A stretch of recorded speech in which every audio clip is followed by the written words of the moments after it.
చంద్రబాబు నాయుడు గారి నేతృత్వంలోని బృందం సింగపూర్ వెళ్ళి తిరిగి వచ్చిన తర్వాత రిక్తహస్తాలతో 5 రోజుల పాటు ఒక ముఖ్యమంత్రి బృందం వెళ్ళడం ఏంటి, కనీసం ఆంధ్రప్రదేశ్కి ఎలాంటి ప్రయోజనాలు నెరవేర్చుకుని తిరిగి రావడం ఏంటి అనే చర్చ బయలుదేరిన తర్వాత దీనికి అందరికీ కూడా కారణం జగనే.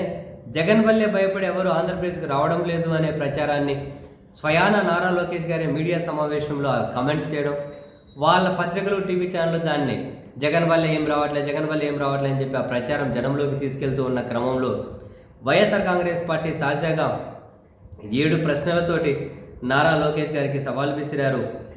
వాళ్ళ అఫీషియల్ ట్విట్టర్ హ్యాండిల్లో వాళ్ళ ప్రశ్నలు ఏంటి అంటే హెడింగ్ ఏం పెట్టారు, అమరావతి స్టార్టప్ కంపెనీలపై చర్చకు సిద్ధమా నారా లోకేష్.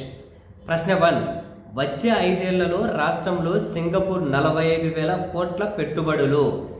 ఇది రాష్ట్ర యువతకు గుడ్ న్యూస్, జగన్కు బ్యాడ్ న్యూస్ అని చెప్పి చెబుతూ ఉన్నావు కదా.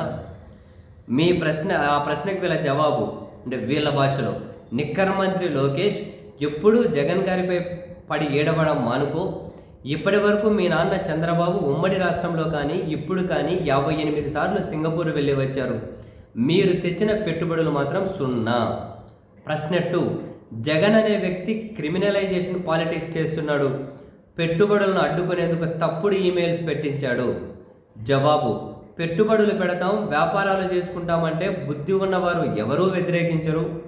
అలా ఏ ప్రభుత్వం కూడా చేయదు. వైఎస్ఆర్ కాంగ్రెస్ అధికారంలోకి వచ్చాక సింగపూర్ కంపెనీలతో సంప్రదింపులు చేస్తే వాళ్ళే స్వచ్ఛందంగా ఈ ఒప్పందాన్ని ఉపసంహరించుకున్నారు. ఇవేవీ తెలియకుండా మాట్లాడుతున్నావు కాబట్టే నిన్ను నిక్కర్ మంత్రి అనేది. క్రిమినలైజేషన్ ఆఫ్ పాలిటిక్స్కు చంద్రబాబు నిలువెత్తు రూపం. 2 ఎకరాల నుంచి చంద్రబాబు 1,00,000 కోట్లకు ఎదిగాడు. మరి ఎవరిది క్రిమినలైజేషన్ ఆఫ్ పాలిటిక్స్? ప్రశ్న 3, లిక్కర్ స్కామ్లో ఆధారాలు అన్నీ దొరికాయి. ఆదాన్ కంపెనీ నుంచి పిఎల్ఆర్ కంపెనీకి మనీ వెళ్ళింది, రాలేదని పెద్దిరెడ్డిని చెప్పమనండి, ఓపెన్ ఛాలెంజ్ అని లోకేష్ గారి మాటేమో. దానికి జవాబు, ఆదాని డిస్టిలరీస్ నుంచి ఒక్క పైసా కూడా పిఎల్ఆర్ కంపెనీ తీసుకోలేదు. కంపెనీల నుంచి మరో కంపెనీ డబ్బులు తీసుకోవడం, తిరిగి వాటిని చెల్లించడం అనేది ప్రతి వ్యాపార సంస్థ చేసే పనే. అందులో భాగంగా ఆ కంపెనీ కూడా అనేక కంపెనీల నుంచి డబ్బులు తీసుకున్నారు, ఆ తర్వాత తిరిగి చెల్లించారు. అనేక కంపెనీల నుంచి అనేక లావాదేవీల్లో భాగంగా 2019లో 5 కోట్లను ఒక కంపెనీ నుంచి తీసుకోవడం, 2021లో తిరిగి చెల్లించడం జరిగింది. ఇందులో తప్పేముంది? హెరిటేజ్లో ఇలాంటివి జరగలేదా? మరి అవన్నీ స్కామ్లే అంటారా?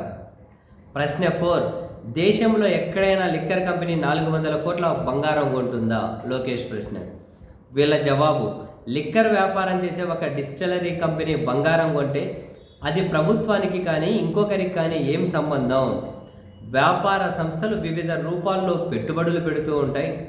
వాళ్ళు దేనిపై పెట్టుబడి పెట్టుకోవాలన్నది వారి ఇష్టం. అందులో తప్పులు పట్టుకోండి, కానీ రాజకీయాల కోసం తప్పుడు ప్రచారాలు చేయకండి. ఈ 400 కోట్ల బంగారం బయట పెట్టండి అని. ప్రశ్న 5, గత ప్రభుత్వ హయాంలో అమాయకుల ప్రాణాలు బలికొన్న కల్తీ మద్యంపై పోరాడాం. కూటమి ప్రభుత్వం వచ్చాక పారదర్శకమైన పాలసీ తెచ్చామంటున్నారు. దానికి జవాబు, 2014-19 మధ్య మీరు చేసిన లిక్కర్ స్కామ్ను మరుగునపరచడానికి, అవి బయటపడతాయేమోననే భయంతో వైఎస్ఆర్సీపీ హయాంలో మద్యం స్కామ్ జరిగినట్టుగా కట్టుకథలు అల్లుతున్నారు. ప్రభుత్వం ఆధ్వర్యంలో పారదర్శకంగా చేసిన వ్యాపారంలో స్కామ్ జరుగుతుందా? మీ హయాంలో ఇచ్చినట్టుగా ప్రైవేట్ మాఫియాకి ఇస్తే స్కామ్ జరుగుతుందా లోకేష్? ప్రశ్న 6, టీసీఎస్కి 99 పైసలకు భూమి ఇస్తే మీకెందుకు ఏడుపు అంటున్నారు. వీళ్ళ జవాబు, టీసీఎస్కి కాగ్నిజెంట్కు భూములు ఇస్తానంటే మాకు కడుపు మంట అంటున్నారు. ఎవరడ్డు చెప్పారు? 99 పైసలు ఆ 2 కంపెనీలతోనే ఆగుతుందా?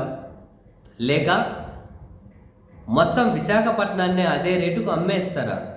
ఎలాంటి అనుభవం లేని, ఎలాంటి వ్యాపారం చేయని ఉర్సాకు 1000 కోట్లు విలువ చేసే భూములు ఇవ్వడానికి, విశాఖ ప్రజల ఆస్తులు కట్టబెట్టడానికి 99 పైసలకే భూమి నినాదాన్ని మీరు తీసుకురాలేదా? దీనికి సమాధానం చెబుతారా? ప్రశ్న 7, జగన్ ఎంతసేపు నీకింత నాకింత అని ఆలోచించిన వ్యక్తి, ఒక విజన్ లేని వ్యక్తి, కనీసం మంత్రిగా పనిచేయని వ్యక్తి ముఖ్యమంత్రిగా ఉంటే నష్టపోతామంటున్నారు. దానికి వీళ్ళ జవాబు, కమిషన్ల రారాజెవరో రాష్ట్ర ప్రజలందరికీ తెలుసు లోకేష్. మీ నాన్న విజన్ ఉన్న నాయకుడే అయితే మీరు కంపెనీలను తెచ్చి పారిశ్రామిక అభివృద్ధిని ప్రోత్సహించి ఉంటే ఎగుమతుల ర్యాంకింగ్లో ఎందుకు తక్కువ ఉంది? 2014-19 మధ్య 5 ఏళ్లలో ఎగుమతుల్లో మీ ర్యాంకింగ్ ఎంత? 2019-2024 మధ్య వైఎస్ఆర్సీపీ ర్యాంకింగ్ ఎంత? కోవిడ్ లాంటి పరిస్థితులు ఉన్నా సరే ఎగుమతుల ర్యాంకింగ్ గణనీయంగా పెరిగిన మాట వాస్తవం కాదా అని నారా లోకేష్ గారికి వైసీపీ అఫీషియల్ ట్విట్టర్ హ్యాండిల్ నుంచి కౌంటర్ చేసింది.